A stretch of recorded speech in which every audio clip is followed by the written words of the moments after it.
When we tested Hyundai's new Elantra sedan, we came to the conclusion that it was good.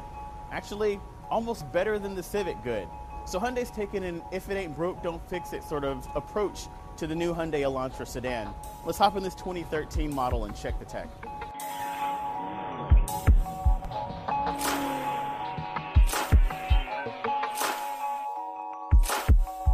Now, the sedan already had a pretty coupe-like profile. A lot of people looked at it and didn't even realize there were 4 doors there. So for the coupe, what Hyundai's done is they've actually given it a little bit more aggressive rake to the roof. Of course, they've dropped the rear doors and elongated the front.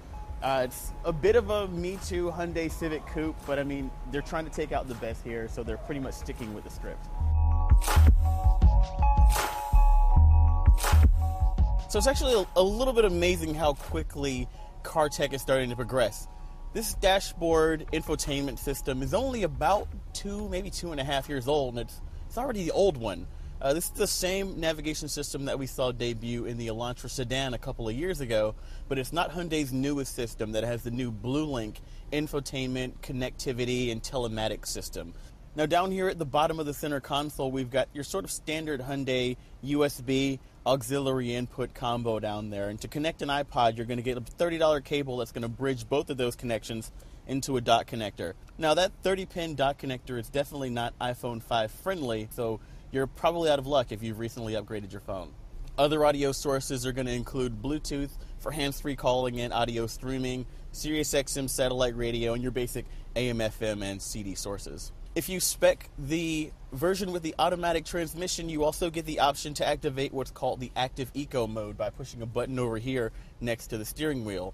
Now what that's going to do is it's going to slightly detune your throttle response and your tip-in so that you get a little bit better fuel economy at the expense of a bit of responsiveness. Now if you want to get pretty close to what that EPA estimate for combined fuel economy is, you're going to want to use that button. Now under the hood, you're going to find Hyundai's 1.8-liter 4-cylinder engine. Now this small engine places an emphasis on fuel economy, not power. You're looking at about 148 horsepower, 131 pound-feet of torque. Now you can get the Elantra Coupe with a 6-speed manual transmission, and your fuel economy will be 28 in the city, 38 on the highway, and 32 combined. At least that's what the EPA tells you. We've never actually gotten anywhere close to Hyundai's quoted numbers. They must be really good at gaming the system. Now, if you have a 6-speed automatic transmission like our vehicle is, you lose 1 mile per gallon across the board on all of those ratings. Now, I don't know what sport Hyundai is talking about when they mention the sport tune suspension in this vehicle, but it surely ain't racing because it's just not very sporty at all. It's pretty soft. I suppose, what do you expect from a about $20,000 vehicle? And of course, also as you'd expect from the 1.8 liter engine without a tremendous amount of power, you don't get a lot of grunt from a go. The 6-speed automatic transmission also isn't really helping here, but I mean, I've had a hard time keeping up with our camera van for this shoot. It's just that little amount of power. Now the active eco mode that I mentioned earlier, it does really just kind of scale back all of your throttle inputs, and kind of, it's not really a fun car to begin with, but does take all of the fun out of it. I almost hesitate to drive around in the active eco mode because, I mean, even though you do maybe get a couple extra miles per gallon, it really just adds a little too much lag in the responsiveness. There's an extra sort of 1/1000, 2/1000 before the vehicle actually decides that it's going to downshift for a pass, or an extra bit of pedal travel that I think a lot of drivers aren't really going to be comfortable with.